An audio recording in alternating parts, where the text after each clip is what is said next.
This is my new weekly video I'm going to be doing where, I said this in my yearly review, I believe. I'm going to try to not do reviews for movies I don't give a shit about. And I think this is the best way to do it. You're going to get the good movies, the bad movies, and the really ugly movies of every week. This will be going up every single Wednesday. I hope. I'm going to be trying my hardest to do it. Sometimes you'll get movies in certain sections, and sometimes you won't. Maybe one week there won't be a single good movie. One week there won't be a single bad movie. That one week there won't be a single ugly movie. Maybe there's not even any of them.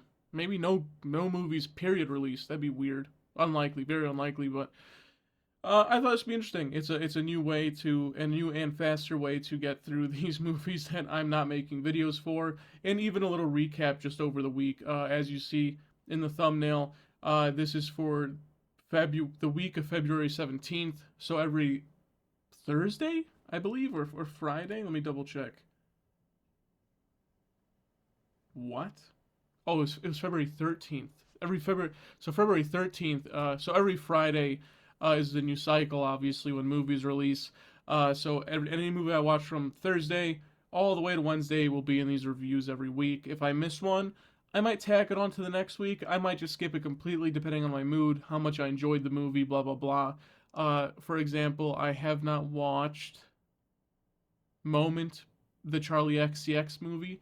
Maybe that gets tacked into another week, or I'm not really sure. Scarlet, I'm not sure if that was already out or if that's coming out this upcoming week, but stuff like that. So we'll just get right into it. And what better way to start off than with the good movies that released this week?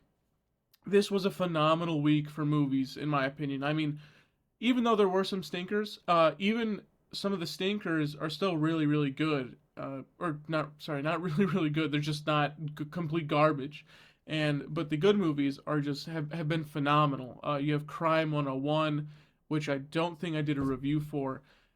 It was an unbelievably shocking movie to me. I didn't expect much from it, even though you have a pretty decent cast with Barry Keoghan or Keoghan, Mark Ruffalo, Chris Hemsworth. It's a really stacked cast, and even with the cast, I really wasn't too sure about it, but this movie's fucking great. I don't know if it's getting the respect it deserves online. I haven't checked up on it at all. I'm hoping it is. This was a movie. These type of movies I really, really enjoy, and I think Mark Ruffalo absolutely kills his role in this movie. I mean, he kills it. If there's ever a role that Mark Ruffalo should just keep doing for the rest of his career, that's not the Hulk, because he shouldn't be the Hulk anymore, to be honest. It's these type of movies. This, Zodiac. Ah, shit. He did another, like, very depressed old man character. I think it was around like 2007 ish. I think he's really good at these roles, and he definitely is the highlight of this movie. Though I do think Chris Hemsworth is surprisingly really good. I really enjoyed him. If you haven't seen Crime 101, it is probably the best like suspense mystery movie I've seen this year. I don't know if there's many to contend with it, but it was definitely a shock to me, and I think you should check it out. I gave it an 8 out of 10. Another movie which I did do a review for, Goat, my favorite animated movie of the year so far. 8 out of 10 for me. I had a review for it. If you haven't seen it, go check it out. I'm hopefully going to remember to put it right here. It was phenomenal. Really, really great. Sony just keeps killing it in the animation department, and, Goat wasn't a step down from anything I've seen before. Good luck, have fun, don't die, which I don't believe I did a review on. Also an 8 out of 10. You're going to see a trend here. Fucking these three movies, all 8 out of 10s. I absolutely love them. I think Gore did a fantastic job with this movie. The acting is unbelievable. And while I do think the script gets a bit corny at times, I really think the story just makes up for it. It really does. And I do like the twist ending. I'm not really too sure. I kind of predicted it. I thought it was brilliant. This movie was really, really fun. It was a movie I was really looking forward to in the beginning of the year. I just wasn't sure how confident I was in how anticipated I was in it, but I think it's unbelievable. The opening sequence is easily my favorite of the year so far. It's so memorable. And this movie is hysterical. It's Second, probably the second funniest movie I've seen this year, with number one being Nirvana the band, the show, the movie. If you haven't seen this movie, it's been the talk of the town for the entire week it's been out, and it's going to be the talk of the town probably for the next 6 months. In terms of like niche, smaller movie releases, this is the one. This movie was fucking hilarious. I gave it a 9 out of 10, I'm not gonna lie. The story is very short, very sweet. I really enjoyed the show when I was younger. I don't remember much of it, because it's been a damn long time. I want to say over a decade, right? Like 2009 ish, right? About that area. And the movie just it just holds a beautiful candle to the show. I mean, this movie's fucking hysterical. The scene with them going up on top of the building and jumping off of it, parachuting into the they're trying to parachute into the Blue Jays stadium, but it closes off. Them trying to time travel to 9/11 to make sure the time machine works. I mean, this whole movie's hilarious. I'm not going to spoil it. I did want to do a review on it, but I haven't fucking slept at all this week. I've been so exhausted and tired. I came and fucking, I usually post and record and upload before I go to work. I just haven't been able to, and I really wish I did for Nirvana the band, the movie, Nirvana the band, the show, the movie, because I really did enjoy it. And so far for me, it's my favorite movie of the year. I think it's brilliant. I hope we get more out of these two. I really doubt it. This seems like closing the book forever, which I don't mind. It should have been closed, a decade or so ago, and I think this was brilliant. It was really, really fantastic. Now on to the bad, and if you see my Wuthering Heights review, I gave it a 6 out of 10, but it's been a little lower recently for me. Just the more I think about it, the less I give a shit about it. And the bad doesn't necessarily mean completely bad, it can range from mid, probably a 4 to a low 6 out of 10 for me.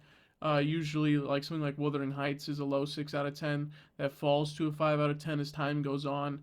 But it starts from 4 out of 10 and goes 6 out of 10. This is also a way to just show my rating a little bit better. I don't really have any in-depth video on it. I never really explain it in my reviews themselves, but maybe this will help us understand a little bit more. I didn't want to do a review for any of these. I think the only reason I did Wuthering Heights is because I was bored. There was no other movie out when I watched it. I think I caught it before its release even came out. I could be wrong. And, if you see my review, nothing really spectacular here. It's just a fine romance movie. Like I said, romance movies have been killing it recently. I think Wuthering Heights kills in the romance department, but almost everything else is pretty lackluster, except its visuals. Its visuals are gorgeous, and if you haven't seen my review, I fucking hate the Charlie XCX soundtrack. It is so annoying. It doesn't fit the setting, the vibe at all. This movie, I wish they just stuck to its pretty damn. I think it's pretty damn good score, to be honest, for me. So Wuthering Heights, maybe a 5 out of 10, maybe a 6 out of 10. I'm really not sure on it. I've been flipping back and forth on the two numbers. Cold Storage. This is like the perfect 5 out of 10 movie. I have nothing really much to say about it. I didn't want to watch this. I was gonna catch it in theaters, and I tried my hardest, and I ended up doing it. Joe Carey's okay. Everything else about this movie is just whatever. This is a movie that exists in our universe. That's about it. This is one of the movies I want to start doing this weekly video. I don't care for Cold Storage. I have nothing to say about it. Joe Carey's okay. It's kind of hard to see him though. Maybe he needs to do more bigger roles, bigger movies. It just feels like I'm watching his character from Stranger Things, and I think that's kind of disappointing. I think he has the talent to do better. This didn't really show it for me. Everyone else I don't really care for in this movie, to be honest, and it's just mediocre. And then you have Tyler Perry's Joe's College Road Trip, which I believe I watched on Netflix. I can't remember what streaming service I watched it on. It's another Tyler Perry movie. I don't think I have much else to say. Is that fair? Is that fair? Has anyone really, really, really enjoyed more than two Tyler Perry movies in their lives? I'm really not sure. Especially recently. I mean, they've been pretty damn horrible to mid like this one. It's just okay. I have nothing to say about the Tyler Perry movies. They're all the same to me. I think they're all whatever. They're all really bad comedy. Just sick of them. Now, for the final bit of the video, the ugly movies. These are movies I'm going to rate 1 to 3 out of 10s. What a perfect example with the mortuary assistant. I'm probably butchering it. I don't care. This is horrible. This was easily in my top 3 least favorite movies of the year. I'm giving it a 2 out of 10, probably. There's just nothing good about it. I think it's so lackluster in horror. I don't really like the acting too much. This movie looks like shit. This was horrible. This was so, so horrible. I'm really upset because I can't lie and say I was completely looking forward to this, but it's been a pretty decent start to the year in horror, and this movie feels like how I felt last year with horror movies at the start of the year, except for Hard Eyes, where it just feels like these movies should be direct to DVD, Redbox originals, maybe 2016 Netflix horror movies that should just come and go out of my mind. Unfortunately, this was in movie theaters, and I wasted a movie on it. If you haven't seen Mortuary Assistant, I don't recommend it. It's a really really horrible horror movie. There's almost no shining elements to it in the slightest. The only good thing I can say is it's not completely horrible. It's way too long. I believe it was a little over an hour and a half.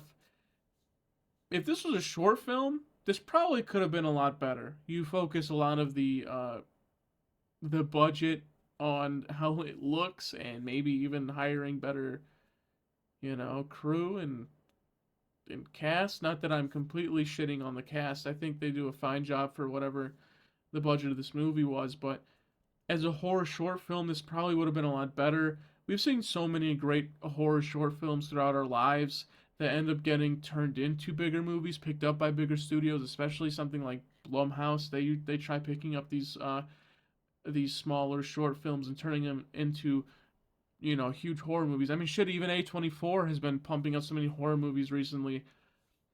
I think we have to restart in horror. And this is a movie that's making me think a lot about it. If we start off doing more short films nowadays, and then hopefully end up developing them into bigger films or straight to streaming movies and all this stuff that maybe focuses a little bit better with the budget, maybe horror wouldn't be in a space that it is right now. But there's so much shit being thrown around, and it's kind of upsetting. It really feels like the weird period we had during the 2000s and 2010s, where there were just so many movies, horror movies coming out that are coming and going, and then there's like Reddit threads about them that are called classics, but then you watch them and they're utterly garbage. So I'm not too certain. I don't want to rag on this movie too much because it's not the worst thing I've seen this year, especially for its budget. I'm not going to completely shit on it. I've seen The Strangers Part 3, and that was horrible, but Mortuary Assistant, never seeing the shit again. If you've enjoyed this new weekly video idea I'm doing here, tell me some improvements in the comments below. I wanna improve on this weekly thing. I think it's much better for my channel, much better for me personally. I want to have a new schedule coming out, and like I said, I promise I'd do a Tuesday trailer reaction, especially since the Mandalorian movie trailer just came out, but I'm exhausted. If you can't see my face, I look like shit. My face looks pale as snow. My eyes look like someone took red paint and slapped it on my eyes. I'm fucking exhausted. So I didn't get to do this Tuesday, and I'm honestly kind of pissed about it. But if you've enjoyed this, you have some tips for me, you have anything about these movies you want to tell me in the comments below, please, I'm always open to discussion. Maybe you can change my mind on the good, the bad, or the ugly. So if you enjoyed this, see you next Wednesday, I hope, and see you tomorrow for my review for... What's coming out tomorrow? Psycho Killer.